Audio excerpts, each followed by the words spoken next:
You're watching Jewel School, only on Jewelry Television. Now, I am so excited to introduce our new artist to you guys. Oh my gosh, you're gonna love this man. You're absolutely gonna love him. It is a real thrill for me. Listen to this, Mr. Warren Feld. He makes everything, specializes in bead weaving, wire weaving, silversmithing. He's published in numerous magazines and books. He's the lead instructor at Bedazzled Beads, and he's the founder of the Center for Beadwork and Jewelry Arts. And I'm gonna take this off. There you go, sorry, I will behave myself. And I just want to tell you personally that I am personally thrilled about Warren being here, because I actually, if I can say this, it's a silly thing for me to say, discovered him for us. I was in Nashville, Tennessee, and went and saw this beautiful store for making jewelry and said to my husband, sorry, sweetie, I got to go in here for a couple of hours.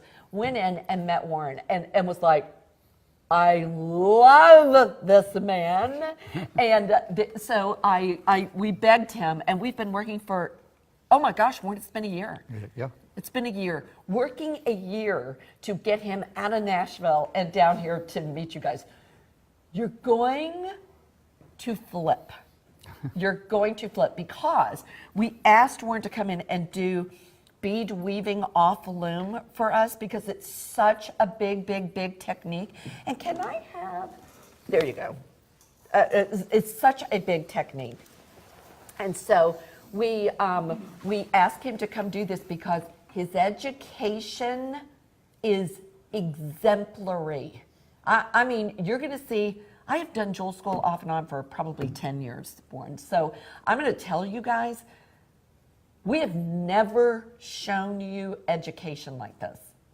And that's why we felt his pieces are art, and yet he can teach you how to do this. So with all of my gut, I'm just saying, if you've never done bead stitching off loom, I'm not even looking at you because I'm complimenting you so much. If you've never done bead stitching off loom, this is it. If you do a lot of this, you're gonna get what I mean by this education's off the chart good when you see this. And so get one of these because it's amazing. So we're gonna show you a full kit. You're gonna be able to make this bracelet. I just want to show you from across the room, look what the bracelet looks like. Look at this, Warren, love. Look what the bracelet looks like. And then I want to show you a couple of things about this bracelet. Then I'm going to turn it over to Warren to tell you about this. You see, look at this. It's 1, 2, 3, 4, 5 pieces of indebele. Indebele. Thank you, indebele. It's indebele stitch. I know. So it's 1, 2, 3, 4, 5 pieces. Do you see this? But then it comes back together at the top, and it comes together and yet opens up again to be the hole for the clasp. Is that gorgeous or what? So on this kit, you're going to get a full kit, okay? A full kit of this. Hang on, I got to set this up and then I'm going to turn this over to Warren. But you're going to get the full kit that tells you everything, that's going to give you everything to make this. Warren, can you tell them, before we get into the education, what was your inspiration about this? I love this particular stitch. It's not one that people learn first, but it's so versatile. Yeah. It's not hard to do. You can do it flat and round, you can make it wide, small, you can do it off of or with any other stitch, the peyote, the brick, right angle weave, and it gives this really beautiful sort of herringbone texture, this diagonal kind of texture and pattern that's very striking. It could be casual, it could be formal, but I really find the stitch very inspirational, and I looked for a traditional style piece and I adapted it. I wanted to do some sort of homage and honor to the Ndebele tribes in South Africa who've, they just want to look beautiful and adorn themselves with wonderful things, and this is one of the things that they do. Don't you love this? Now, tell them what level this is. This is a beginner level. So I teach lots of classes in Nashville and other places.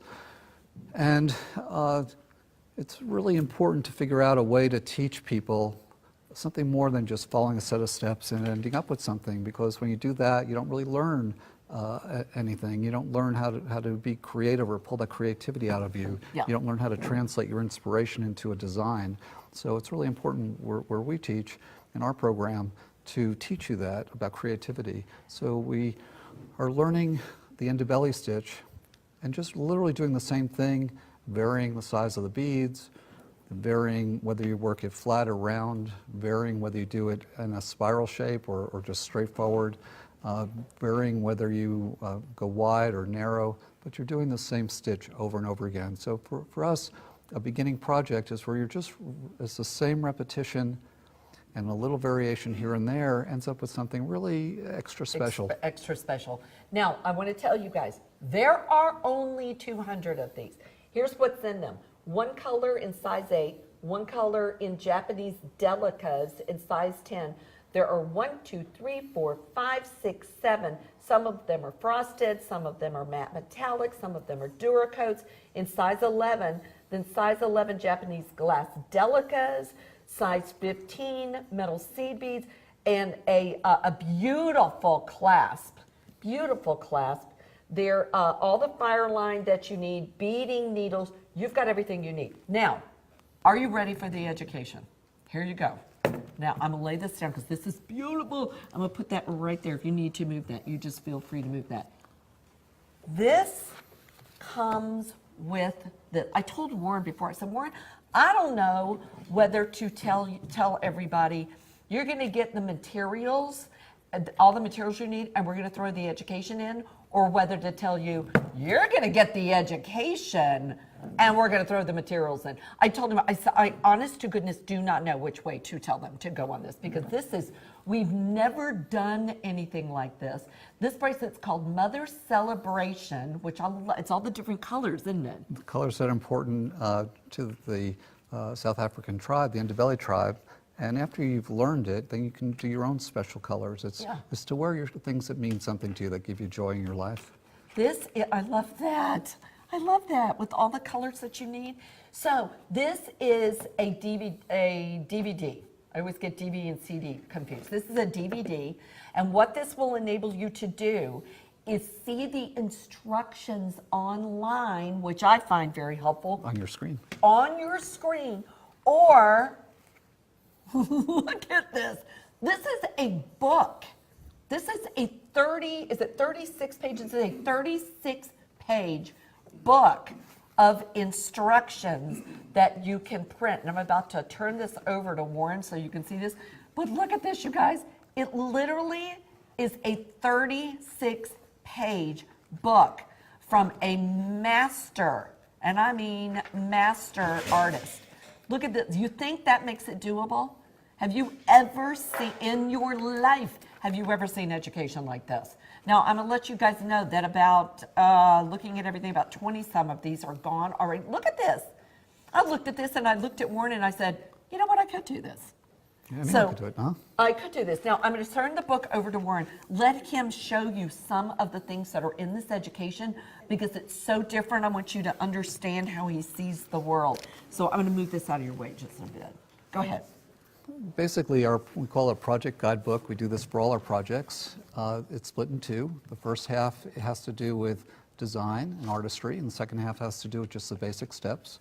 But in order for you or any student of mine to really get that creative spark and translate it into a finished project, you need to know how the artist has, what they were thinking, how all the choices they were making.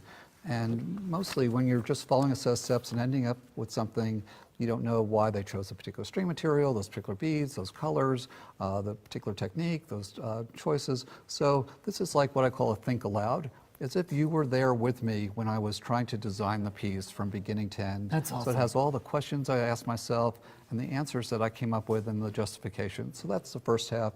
The second half has to do with the actual basic steps. And the steps are presented so that there's good detail technically and there are clear diagrams. A lot of instructions are not well written because they're really good at telling you step one, really good at telling you step two, but really bad at telling you how to get from step one to step two. So in our instructions, we really go through all that little detail, the transition between 1 and 2 and 2 and 3 and 3 and 4, so that you can really learn that you're, after you've seen how I've thought, then you're actually doing as if you were me and guiding yourself. So now, another 15 of these have gone. And I'm going to steal this from you for a second. Look, so half of this, and it's the only person I had ever seen, goes through, and I'm just repeating what Warren said, exactly how he came up with the project. And I love this because you even put questions in here, like what kind of beads do you want to use? Is this the questions right here? Yeah. Selecting your materials. Ask yourself these questions. What type of beads? Are they glass, metal, or other? What are the sizes? What stringing material am I using? What kind of clasp do I want? And then it goes through all of these measurements, and I thought, that is brilliant. it's really important that you be able to personalize your piece. And so there are detailed measurements so that you can adapt the bracelet. You can make it longer or shorter. You can make it wider. You can make it narrower. You can change some of the design elements. So there's a section on measurement that gives you all of these sort of standards so that you can do it the way you want it. Show them the contingencies. And so at the back of all our instructions are what we call contingencies, what happens when. And so we talk about adding thread. We talk about if you think your piece is too loose, how you fix that. We talk about, in this one, if you've missed a row or miscounted a row, how you fix that. What you do if you have some threads showing, if your buttonhole's too small, how you fix it. So we try to anticipate the kinds of things that come up for people that they want to go back and adjust. And that's, everyone has that. Even experienced designers always have to adjust things. Oh, yeah. Now, Warren's going to give us some demos. By the way, I did meant to add, bad host. Susan is on Facebook Live. If you guys have any questions for Warren, ask her. She's right there on Facebook Live with her Halloween hat and her Christmas decorations. That's not strange at all. So, so Warren, give us some hints on how to do this. Okay, basically we are picking up 2 beads, going down a bead, up a bead, and we're going to work this flat. So if you can see that piece flat. And we are going to work it. Hang on a sec, and let us get to right there to the bead so everybody can see that. This is very flat.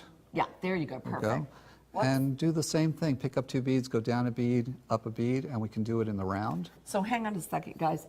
We're going to get that shot again close. So this is from the flat into the round. Same stitch. Same stitch. Okay. So for us, a beginning level course is where you're doing the exact same thing over and over again. We're just varying the beads or the sizes. So here we've just worked it so it spirals. That's awesome. Same stitch. Same stitch. And here we've worked the same stitch, changed the size of the beads. So we call this a soft spiral.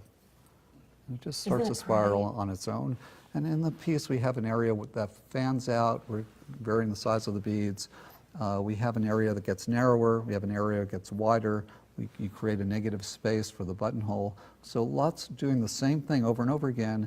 You get a lot of variation. So that's really important. And can you show them the stitch? So let me just take Indibelli. Indibelli, also known as herringbone. But it's developed by the Indibelli tribe, so Will we want to honor them. forevermore be Indibelli for me. Indibelli. Okay, so you need to work the stitch off of something. So at the very bottom we have what's called a ladder stitch. And we've started the bottom, which looks like this. And then basically I'm going to pick up 2 beads.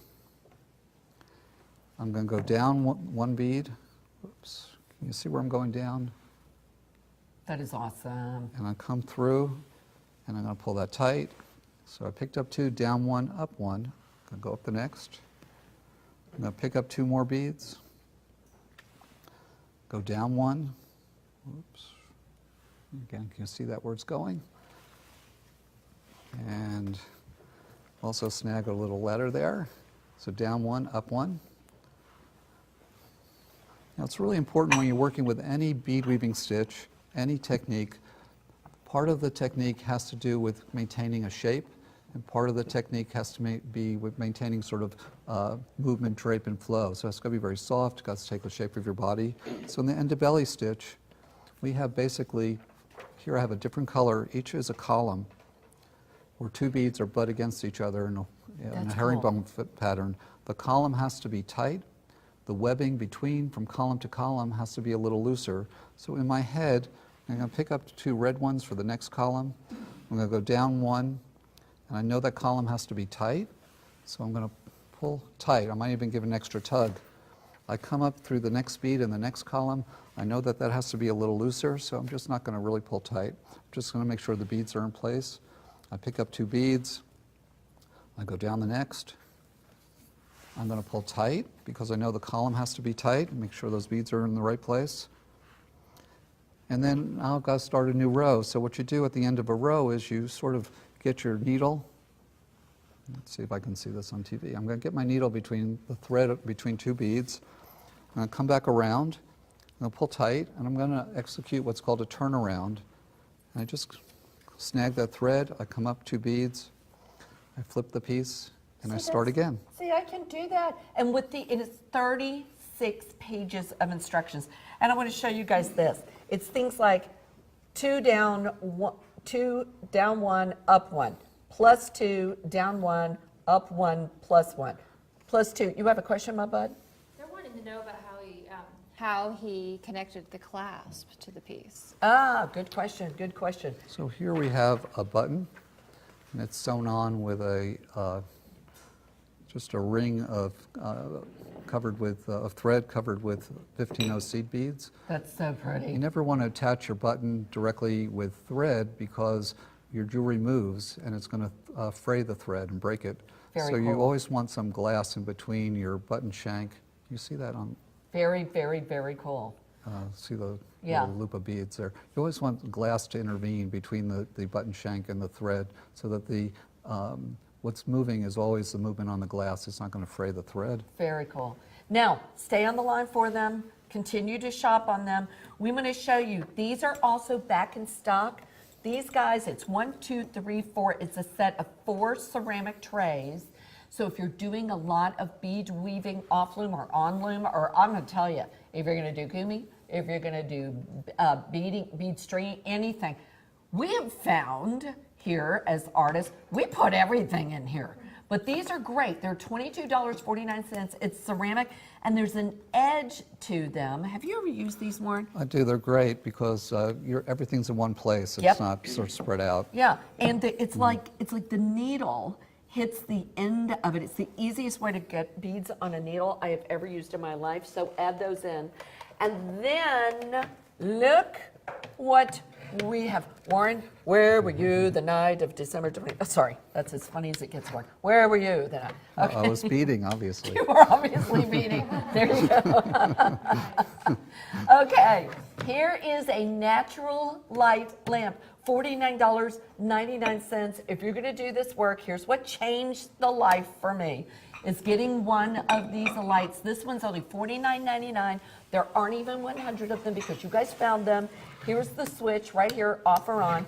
It bends this way, it bends this way so you can mess with Warren, and it bends this way so you can mess with the camera guys, or this way so you can ask me, where were you the night of December 25th, 2000?